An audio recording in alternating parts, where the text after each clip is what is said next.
Welcome to Magical Fairy Stories. Get ready for a magical ride. एक दफा का जिक्र है। एक घने जंगल के बीचों बीच दरख्तों के दरमियान छुपी हुई एक छोटी सी झोंपड़ी थी, जहां एक बूढ़ी औरत 3 लड़कियों के साथ रहती थी। तीनों लड़कियां निहायत खूबसूरत थीं, लेकिन सबसे छोटी सबसे ज्यादा हुसीन थी। बूढ़ी औरत उन्हें सुबह सवेरे से रात गए तक मुसलसल काम करवाती।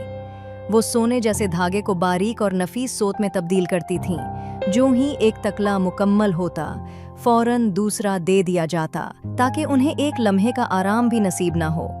ये धागा निहायत बारीक और बेऐब होना जरूरी था। जब काम मुकम्मल हो जाता तो बूढ़ी औरत सोत को एक खुफिया कमरे में बंद कर देती। वो साल में 2 या 3 बार दूर दराज सफ़र पर जाती और 6 दिन के बाद वापस आती। इसलिए लड़कियों को कभी इल्म ना होता कि वो क्या लाती है। ना ही वो कभी बताती कि ये सोने का धागा कहाँ से आता है या उसे किस मकसद के लिए इस्तेमाल किया जाता है। जब एक बार फिर बूढ़ी औरत सफ़र पर जाने लगी तो उसने हर लड़की को 6 दिन का काम दे दिया और हमेशा की तरह सख्ती से तंबीह की, लड़कियों, अपनी नज़रें उधर उधर ना दौड़ाना और किसी मर्द से हरगिज़ बात ना करना। अगर ऐसा किया तो तुम्हारे सोने जैसे धागे की चमक मांद पड़ जाएगी और तुम पर मुसीबतों के पहाड़ टूट पड़ेंगे।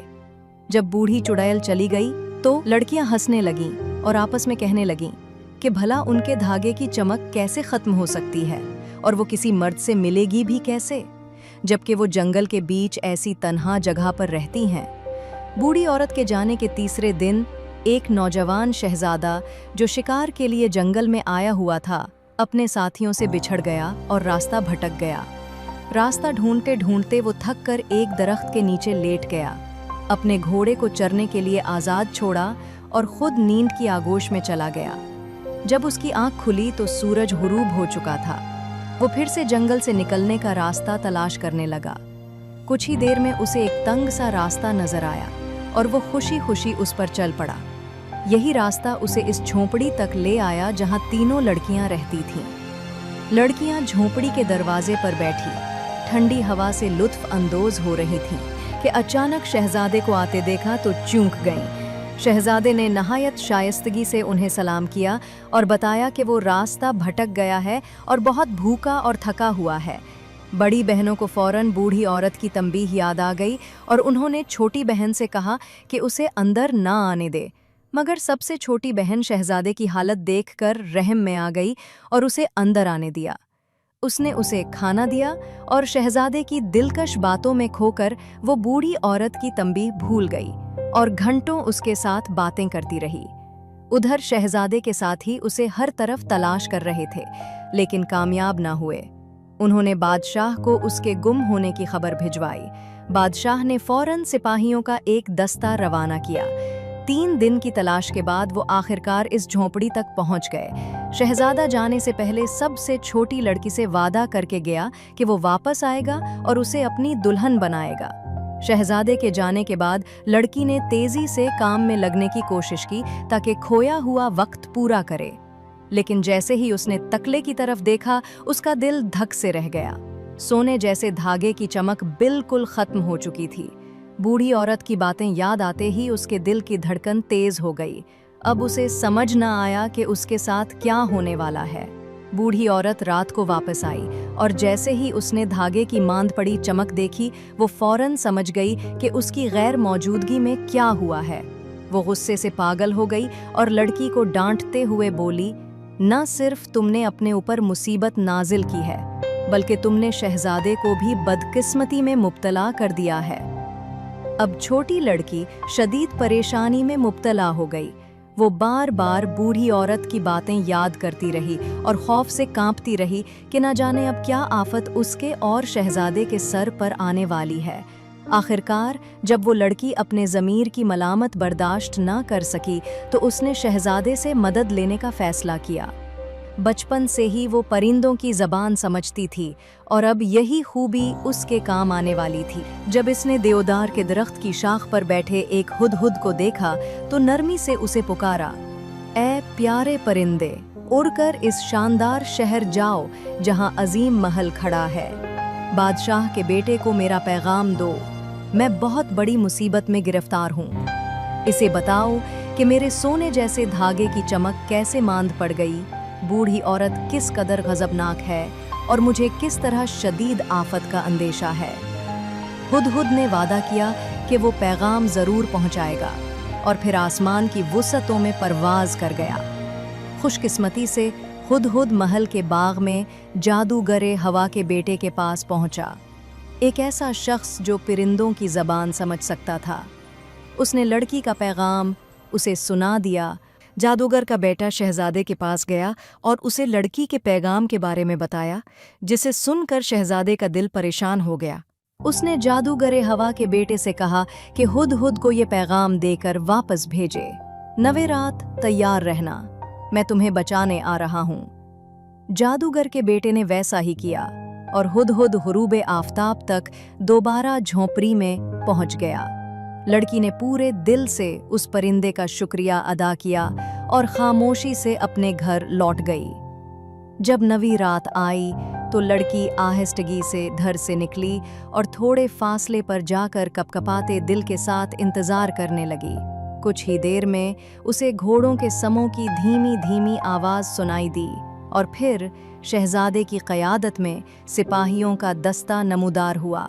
शहजादे ने लड़की को फौरन अपने घोड़े पर सवार किया और वो दोनों महल की तरफ रवाना हो गए।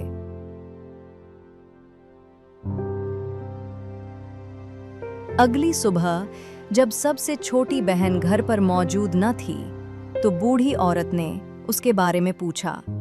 बाकी बहनों ने लाइल्मी जाहिर की, लेकिन बूढ़ी औरत फौरन जान गई कि क्या हुआ है, क्योंकि वो दरअसल एक शरीर चड़ैल थी। उसने फैसला किया कि वो भागने वाले जोड़े को सजा देगी। चड़ैल ने 9 किस्म की जादुई जड़ी बूटियां जमा कीं, उसमें थोड़ा सा नमक मिलाया और एक मंत्र पढ़ा, ऐ बगोले मेरी मदद को आ, जिस गुनाहगार से मैं नाराज हूँ उस पर कहर बरसा। ये जादुई गेंद ले जा और उसे बहती हुई नदी में हमेशा के लिए दफन कर दे। उसने उन चीज़ों को एक नर्म कपड़े में लपेटा, गेंद की शक्ल दी और हवा में फेंक दिया। जैसे ही शहजादा और लड़की एक तंग पुल उबूर कर रहे थे, जादुई गेंद नमूदार हुई और किसी के कुछ समझने से पहले उसने लड़की को जोर से मारा और वो नदी की तेज लहरों में जा गिरी। शहजादा पागलों की तरह उसे तलाश करता रहा, मगर कोई कामयाबी न मिली। इस सदमे से शहजादा शदीद बीमार हो गया। बादशाह ने अपने बेटे की बीमारी से परेशान होकर हर तरफ से जादूगरों को बुलाया, मगर कोई भी इलाज न कर सका।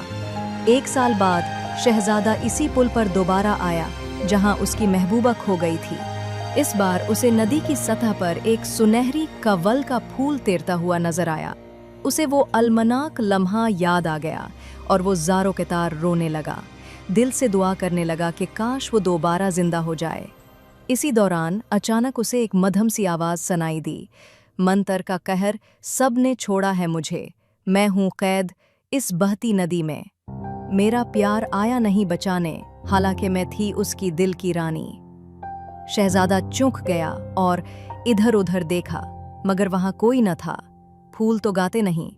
तब उसे वो लड़कियां याद आईं जो सोने का धागा काता करती थीं। वो फौरन उनकी झोंपड़ी की तरफ भागा और चश्मे के पास 2 बहनों को पाया। शहजादे ने उन्हें छोटी बहन के बारे में सब कुछ बताया और वो पुरअसरार गीत भी सुनाया।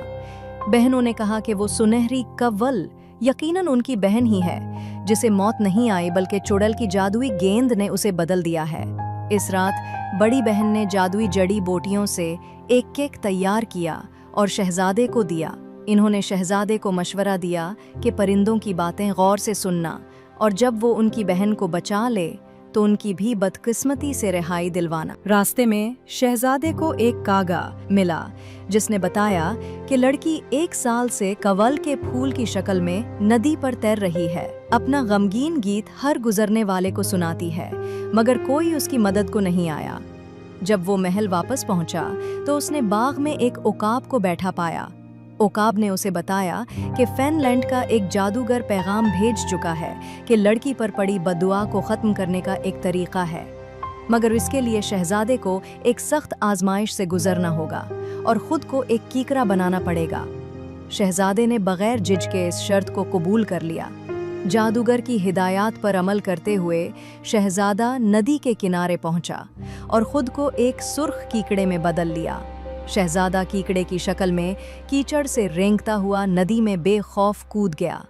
पानी के अंदर उसने एहतियात से कवल के फूल की जड़ों को कीचड़ और घास फूस से आज़ाद किया। फिर अपने पंजों से उन्हें मजबूती से पकड़ा और सतह आब पर ले आया। नदी का तेज बहाव उन्हें बहाकर किनारे के करीब एक बड़े पत्थर तक ले गया। वहां शहजादे ने बुलंद आवाज में कहा, कीकड़े से इंसान, कवल से दोशीज़ा। और यकायक दोनों अपनी असल शक्लों में वापस आ गए। लड़की अब पहले से भी ज्यादा खूबसूरत लग रही थी। वो जर्द रंग के हल्के जगमगाते लिबास में मलबूस थी। शहजादा उसे अपने महल ले आया, जहां उन दोनों की शादी बड़ी धूमधाम से हुई। कुछ अरसा बाद जब शहजादा और उसकी दुल्हन महल के बाग में बैठे थे, एक कौवा आकर बोला, नाशुक्रे लोगो, क्या तुम भूल गए हो उन बहनों को जिन्होंने मुश्किल वक्त में तुम्हारी मदद की? क्या वो हमेशा के लिए सोना काटती रहेंगी? शहजादा को अपनी भूली हुई कसम याद आ गई और शर्मिंदा हो गया। उसने फौरन वहां जाने का इरादा किया। खुशकिस्मती से वो उस वक्त झोंपड़ी पर पहुंचा जब बूढ़ी औरत कहीं गई हुई थी। बहनों को ख्वाब में पहले ही मालूम हो चुका था कि शहजादा आएगा, इसलिए वो तैयार बैठी थीं। लेकिन जाने से पहले उन्होंने जहर मिला केक तैयार किया और उसे मेज पर रख दिया ताकि बूढ़ी औरत के वापस आने पर वो उसे खा ले। जब चड़ैल वापस आईं और उसने केक देखा तो लालच में आकर फौरन खा लिया और फौरन ही मर गई। शहजादा दोनों बहनों को अपने महल ले आया, जहां उनकी छोटी बहन से खुशी खुशी मुलाकात हुई। फिर वो सब हमेशा हमेशा के लिए खुश और खुर्रम जिंदगी गुजारने लगे।